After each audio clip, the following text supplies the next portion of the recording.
രമേശ് ചെന്നിത്തലയും ഋഷിരാജ് സിംഗും എവിടെ ഒരുമിച്ചെത്തിയാലും എന്തെങ്കിലും വിശേഷമുണ്ടാകും.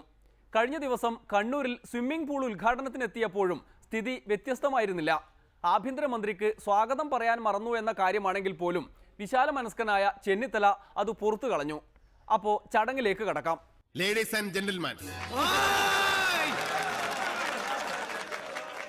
ഇന്ന് ഈ വേദിയിൽ KP4 സ്വിമ്മിംഗ് പൂളിന്റെ ഉദ്ഘാടനം ചടങ്ങിലാണ് നമ്മൾ എല്ലാം അവിടെ ഇരിക്കുന്നത്. ഒരു ബറ്റാലിയത്തിനെ സംബന്ധിച്ചോളം ഇത് ഒരു വലിയ ദിവസമാണ്.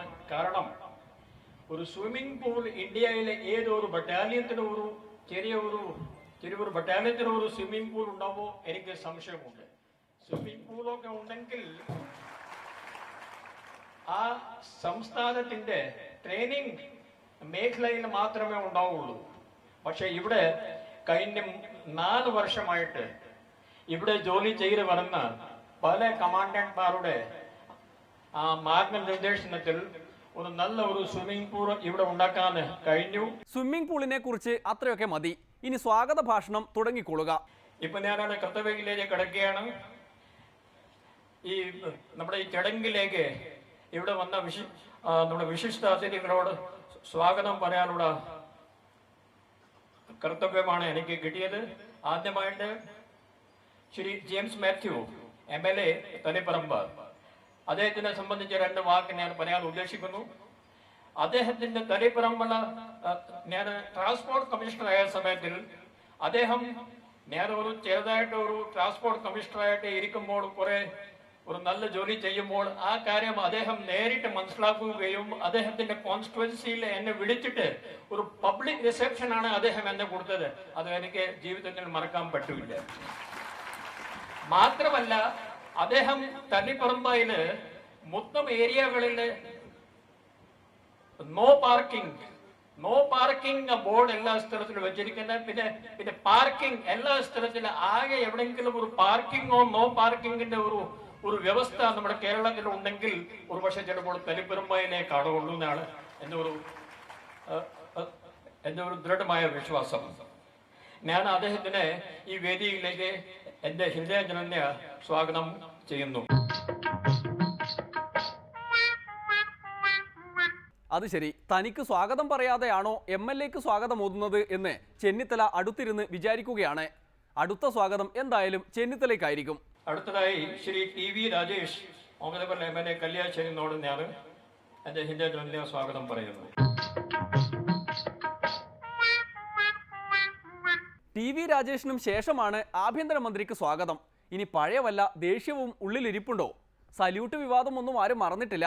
എന്തായാലും ഇതുവരെ ക്ഷമിച്ചു കളയാം.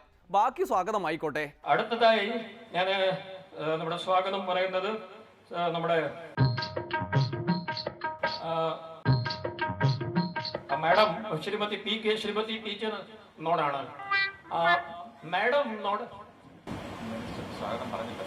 അതെ, ഞാൻ ശരി നമ്മുടെ ഓവറബിൾ ഹോം മിനിസ്റ്റർ സാറിന് ഈ വേദിയിൽ ഞാൻ സ്വാഗതം ചെയ്യുന്നു.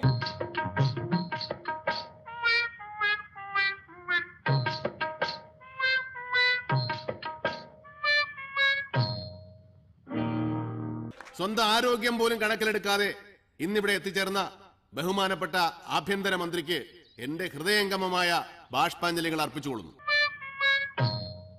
സ്വന്തം അസുഖത്തെ പോലും തൃണവൽഗണിച്ചുകൊണ്ട് ഇന്നീ സുദിനത്തിൽ ഇവിടെ എത്തിച്ചേർന്ന അദ്ദേഹം എത്രയും പെട്ടെന്ന് യശശരീരായി തീരട്ടെ എന്ന് ഞാൻ പ്രാർത്ഥിക്കുന്നു. ചെന്നിത്തലയ്ക്ക് സമാധാനമായി. എന്നാലും പുകഴ്ത്തൽ ഇത്തിരി കൂടിയാകാമായിരുന്നു.